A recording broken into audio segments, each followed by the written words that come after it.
a new video. Today I thought we would do something different and specifically just read my anticipated new releases. So my anticipated new releases came a bit late this year, I feel like, and I wanted to do a reading vlog, maybe separated in a few parts, so we could read my anticipated new releases together. So today I just started Left of Forever by Tara Dewitt. And I think I read the first part of this a few years ago. Savor it.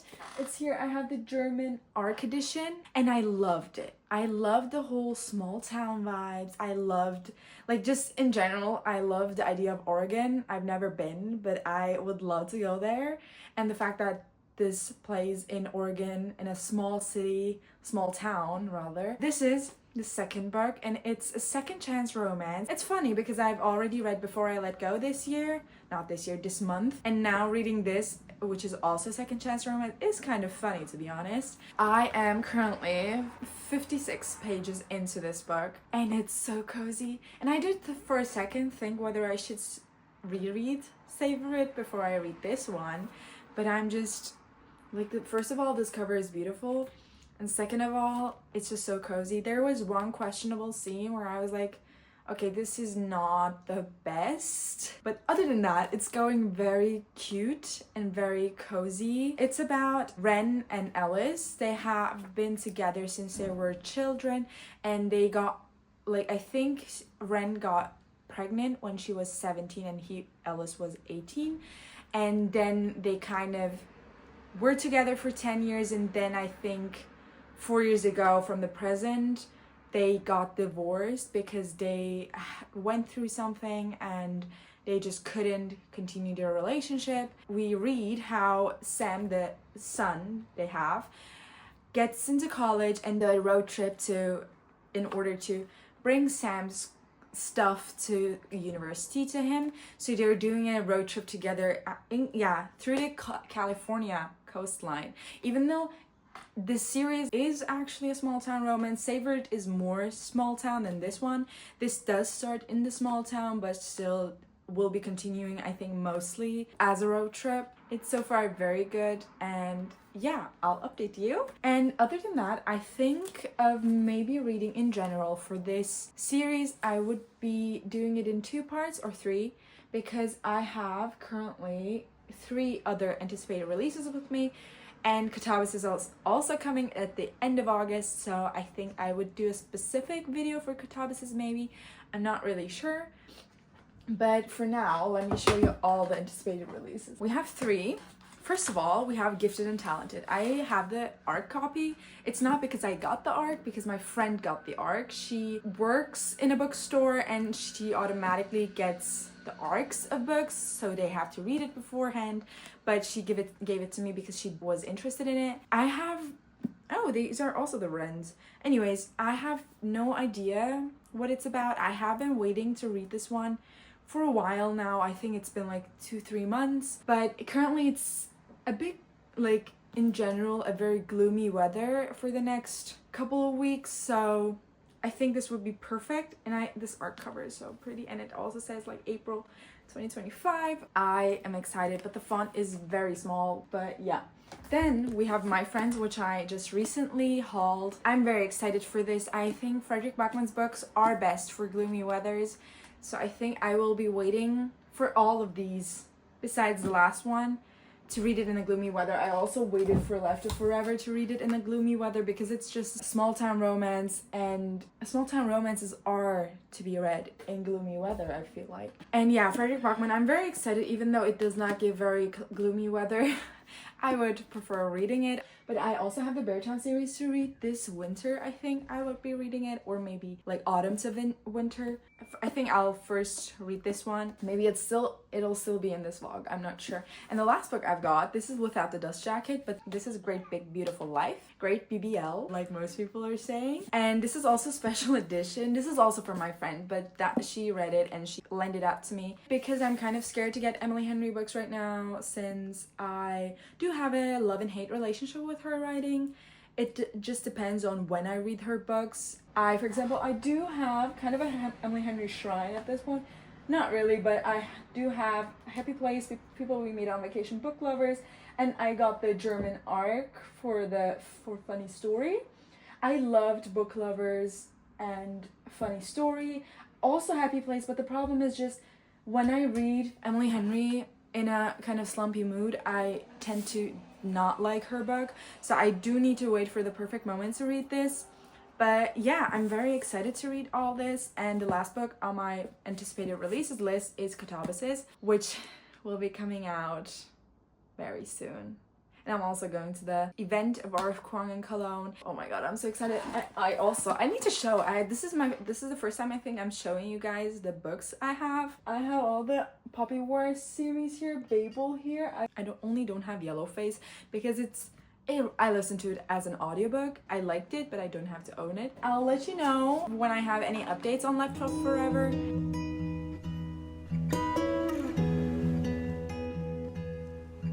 Hi, I'm finally here with some updates. It's been like, I think 2 days about.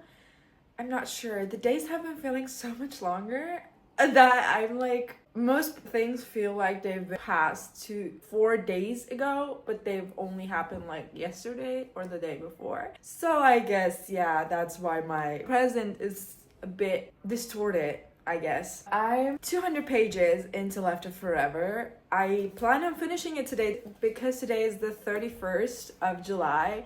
And I do want it, like, I am almost done, so I do want to finish this and put it on my July read list, because otherwise I feel like it only have like 110 pages left.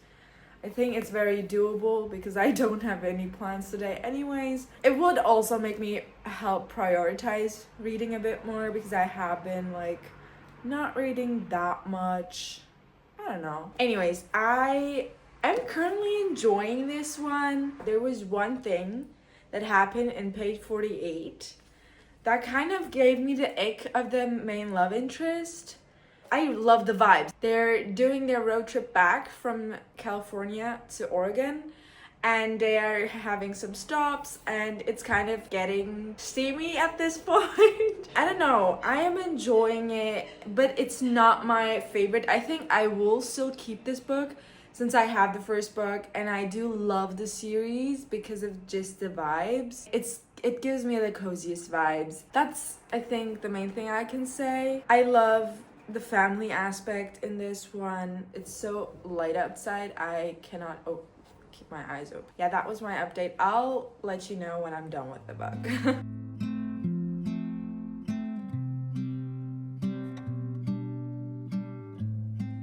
Hi. So I finished Left of Forever, and I have to admit, I did not read the epilogue. Like the last part, like the last 10 pages, because I don't know if it's this book, I don't know if it's romance that I think the last 70 pages, I just felt so done with it, to be honest, which is really sad, but I don't know, I did not want to continue. I was like, the whole time I kept looking into my phone every chapter, and I'm sad that I kind of found it very mid. I did like the vibes and everything. I cannot explain to you why I did not enjoy the last 50 pages. I don't know, or maybe like 70 pages. I have no clue. But the only thing I know, that after a while, I did not care about the smut scenes. I skimmed the smut scenes. Then the last 10 pages as well, because I was like, I don't want to read this anymore. I want this to be finished and done. Like, and I'm not going to DNF this book with the last 50 pages. Yeah, I'm kind of sad about this. I will still keep it, I think. Normally, I tend to unhaul books very quickly when I don't like them, but I think I'll still keep it just for the cozy vibes. Maybe if I read it another time, I'll like it more. Just in general, don't know why I kind of got sick of it in the last part, but it was really romantic. But the main guy kind of gave me the ick. I'm sorry. Like, at points, he did give me the ick, even though he is like, the love declarations and everything he thinks in his mind is beautiful. Somehow I was damaged after the page 50 from what he did there. And after that, I felt like I was trying to search for his faults, which were easily findable, I think. Yeah, I don't know. I love the main female character though. I loved her. She's very cute. And I love the family in this, the birds. So that was the first book of the vlog. I think I'll be reading My Friends by Frederick Bachman, but that could change any second. So I'll let you know when I start my next anticipated read.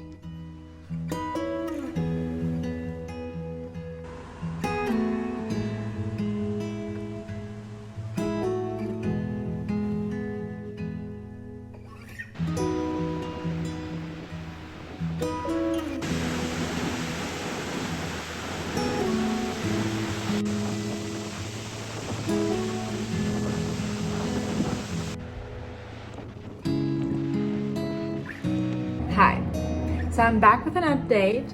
I am 130 pages into My Friends by Frederick Bachman, and I am enjoying this one, but it's not like I want to keep on taking it into my hands and continue reading it.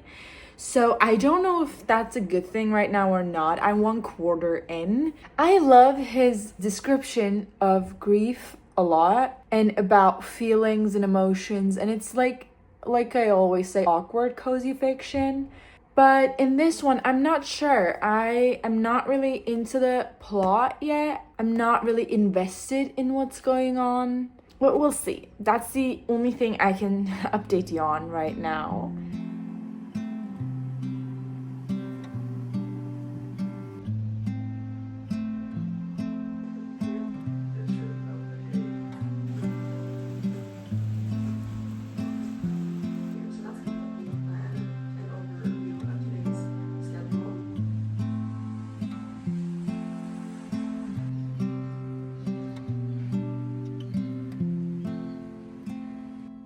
Hi, so I really want you guys to ignore this mess here because I don't have the energy to put it away because I'm hungry. I need to eat. I just came home and I need to film this clip. It has been a few days since I finished My Friends by Frederick Bachman. I gave it a 4 stars. So I think when I have to rank all the Frederick Bachmans I've read 4 of his book with this one so far. This is the 3rd ranking. I cannot explain why. Something about this wasn't feeling right. Like something, I was not sucked into this story at all. I felt like I was too much aware of the fact that I'm watching these people and I'm an outsider. Whereas in the other books, I didn't really have that. And I liked the writing and the story more. This one has a very interesting storyline. It's a lot about art. And it's a lot about these people's lives when they were children. And I love how Frederick Bachman talks about life and death and grieving people and storytelling and art and friendships. But something about the storytelling itself was not really perfect for me. I gave it 4 stars. I enjoyed it. When I look back, I really liked the friends. I liked the people. I liked the characters in this book. Even though I liked the characters a lot, I did not feel like I was taking part with them in the story. I really felt like I was watching them. At points I wasn't really that interested in picking this book up because it felt like a book. It did not feel like a story that I want to be in necessarily. So I don't know, it was a mid-book for Frederick Bachman, to be honest. My ranking is currently at Anxious People, A Man Called Ove, My Friends, and Britt Mary. I don't remember that one. That one was boring. That one was really boring.